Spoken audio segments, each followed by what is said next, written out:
नमस्कार दोस्तों। वो 23 मई 2008 की सुबह करीब 5 बजे का वक्त था। मेरठ के गुदड़ी बाजार इलाके में एक घर के अंदर से बाहर की तरफ खून बहते हुए नजर आ रहे थे। घर के पास से गुजर रहे लोगों की नजर पड़ती है, लेकिन कुछ बोलने की हिम्मत किसी में नहीं होती है। तभी अचानक एक हलचल होती है। गाड़ियों का काफिला उस घर के बाहर आके रुकता है। इसी काफिले में एक गाड़ी पर लाल बत्ती लगी हुई थी। तभी घर का दरवाजा खुलता है और कुछ युवक खून से लथपथ 3 लाशों को लेकर बाहर निकलते हैं। मोहल्ले में मौजूद हलचल सन्नाटे में बदल जाती है और जल्द से जल्द इन तीनों लाशों को घर से बाहर खड़ी गाड़ी मारुति स्टीम की डिग्गी में डाला जाता है और पलक झपकते ही ये गाड़ियों का काफिला मौके से निकल जाता है। दरअसल ये वो मंजर था जिसे याद करके मेरठ के लोग आज भी सहम जाते हैं। वो हत्याकांड जिसने प्रदेश की राजधानी लखनऊ तक में हंगामा मचा दिया था। 3 लोगों को रात के अंधेरे में एक घर के अंदर बेरहमी के साथ लोहे के पाइपों से पीटा जाता है। इसके बाद तलवार से उनकी गर्दन पर वार किए जाते हैं, आंखें फोड़ी जाती हैं। इतने पर भी जब हत्यारों का मन नहीं भरता तो उन्हें गोली मारी जाती है। तीनों युवकों के साथ ये खूनी खेल सुबह सूरज निकलने तक चलता रहता है।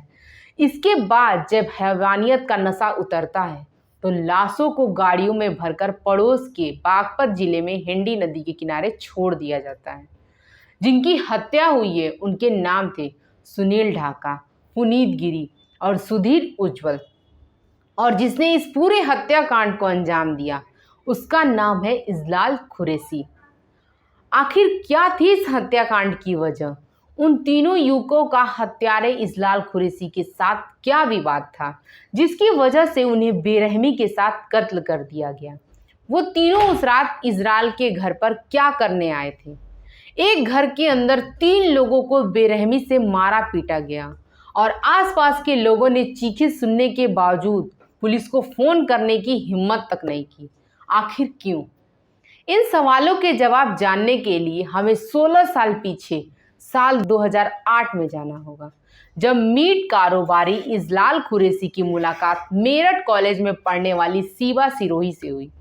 इजलाल के पास अथाह दौलत थी। मीट का कारोबार, करोड़ों की प्रॉपर्टी और कोल्ड स्टोर के अलावा कुछ और धंधे भी उसने पैसा लगाया हुआ था।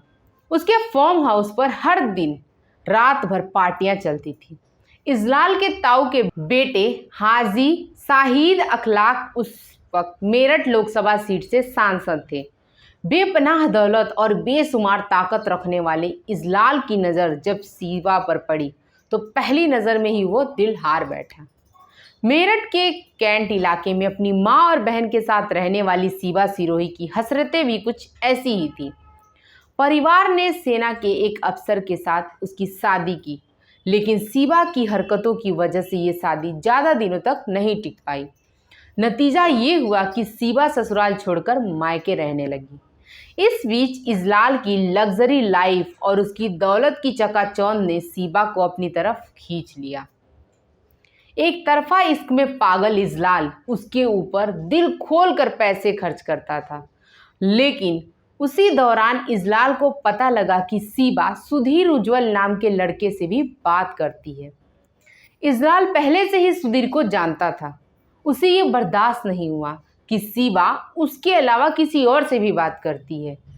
22 मई 2008 की रात को इजलाल ने सुधीर और उसके 2 दोस्तों को सुनील ढाका और पुनीत गिरी को शराब पीने के बहाने से अपने घर पर बुलाया। यहाँ बातों बातों में शिवा का जिक्र छिड़ गया और इजलाल गुस्से से भर गया। उसने अपने भाइयों और कुछ दोस्तों को भी घर बुला लिया। इसके बाद इन सब ने मिलकर सुधीर और उसके दोस्तों को लोहे के पाइपों से पीटा और जब तीनों अधमरे हो गए तो तलवारों से उनके ऊपर वार किए, उनकी आंखें फोड़ दी। इजलाल के सिर पर खून सवार हो गया था। उसने रिवॉल्वर निकाली और तीनों को गोली मार दी। सुबह होते होते जब इजलाल का नशा उतरा तो लाशों को ठिकाने लगाने की बारी आ गई। घर के आंगन में चारों तरफ खून फैला हुआ था। इजलाल ने पानी की मोटर लगाई और चौक को धोना शुरू कर दिया, लेकिन तब तक खून की धार बाहर तक पहुंच चुकी थी। ऐसे में उसने आनन फानन में कुछ फ़ोन घुमाए और थोड़ी ही देर बाद गाड़ियों का एक काफिला उसके घर के बाहर आकर रुक गया। लाल बत्ती वाली एक गाड़ी इसलिए मंगाई गई ताकि रास्ते में कोई उसे रोके नहीं। तीनों लाशों को सुधीर की स्टीम गाड़ी में डाला गया और काफिले के साथ इजलाल उन्हें ठिकाने लगाने के लिए निकल पड़ा। इस इलाके में इजलाल का खौफ इतना था कि रात के अंधेरे में उसके घर के अंदर से आ रही चीखें सुनने के बावजूद किसी ने भी पुलिस को फ़ोन नहीं किया और न ही किसी की मदद करने की सोची। लाशों को लेकर इजलाल जब पड़ोस के बागपत जिले में हिंडन नदी के पास पहुंचा तो स्टीम का तेल खत्म हो गया। ऐसे में इजलाल ने उस गाड़ी को वहीं छोड़ा और वापस अपने घर लौट आया। इस हत्याकांड की खबर जैसे ही फैली पूरे मेरठ में हंगामा मच गया। ऐसे में सभी आम लोगों से लेकर छात्र और व्यापारी सड़कों पर उतर आए। कोर्ट में 16 साल तक ये मुकदमा चलता रहा। हत्याकांड में इजलाल और सीबा सिरोही समेत 14 आरोपी पाए गए थे। 1 अगस्त 2024 मेरठ की अदालत ने 10 लोगों को हत्या पर दोषी माना। इसमें 2 आरोपियों की मौत हो चुकी थी, जबकि एक उस वक्त नाबालिग था। वहीं एक आरोपी का मामला फिलहाल विचाराधीन है। सीबा के ऊपर इस हत्याकांड के लिए इजलाल को उकसाने का दोष सिद्ध हुआ है। हत्याकांड को साबित करने के लिए कुल 37 गवाह के नाम दिए गए। युवती को इस मामले में इजलाल को घटना के लिए उकसाने का आरोपी बनाया गया। हालांकि सीबा बाद में कोर्ट से स्टे ले आई थी। इस मामले में सिर्फ एक आरोपी समी जेल में है। बाकी सभी आरोपियों की जमानत हो चुकी है। पीड़ित परिजनों की आंखों में 16 साल तक आंसू नहीं सूखे। वहीं हर तारीख पर इंसाफ का इंतजार होता है। इस मामले में मुख्य आरोपी हाजी इजलाल 14 वर्ष जेल में रहा। इसके बाद जमानत पर बाहर आ गया, अपना कारोबार करने लग गया। पीड़ित परिवार का इंतजार लगातार लंबा होता जा रहा था, क्योंकि अदालती कार्रवाइयों और कानून की पेचीदगियों की वजह से बहुत ज़्यादा वक्त निकल गया। जल्द ही इन दरिंदों को उनके किए की सज़ा मिलने वाली है, क्योंकि देर से ही सही परंतु हम हर अपराधी को उसके किए की सज़ा ज़रूर मिलती है। आप इस घटना पर क्या कहना चाहते हैं कमेंट करके ज़रूर बताएं और अगर आप चैनल पर नए हैं तो चैनल को सब्सक्राइब करना ना भूलें। धन्यवाद।